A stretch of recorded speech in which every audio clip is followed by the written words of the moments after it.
our emotional life is like the heart of who we are as human beings. And so, of course, if we're hurt, then in all sorts of ways we cover our heart, no? We cover our feeling. To build shields. We build shields, yes, because we've learned that it's not safe. It's not safe to actually, it's not safe to communicate our hearts. You know? And so then the process of almost of necessity, the process of getting back to feeling in the sense of communicating kind of genuine feeling as opposed to how should we say, kind of reactionary feeling, like someone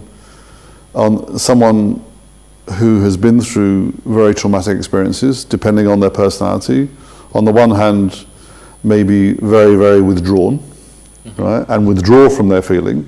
On the other hand, they may be just very angry and resentful all the time, and disposed to kind of hitting out all the time.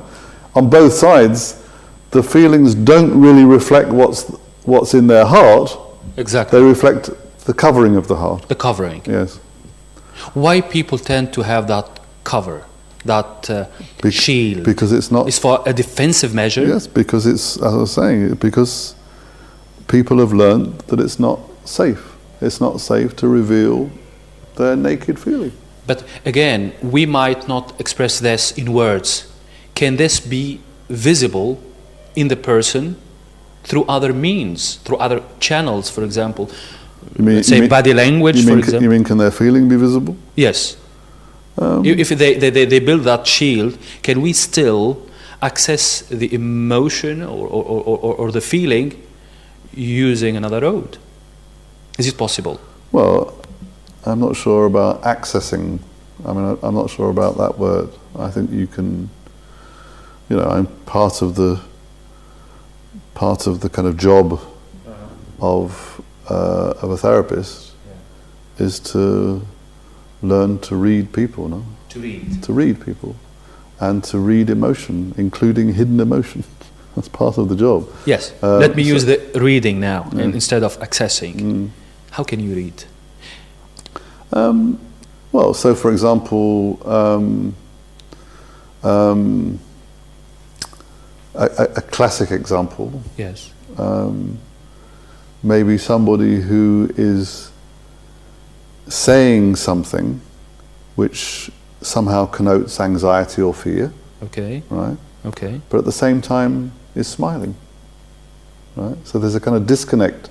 There's a disconnect between what their face is doing and the words that they're using. So the difference between body language and the uttered words. Yes, right. And so as a skilled facilitator, yes, you might actually reflect on that disjunction. Okay.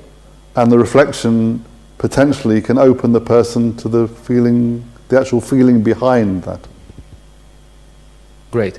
Yes, but how also can you play on the environment to make the person comfortable so that he or she will be more spontaneously forthcoming and sharing? Well, we're back to trust. To trust. We're back to the kind of the slow creation of trust.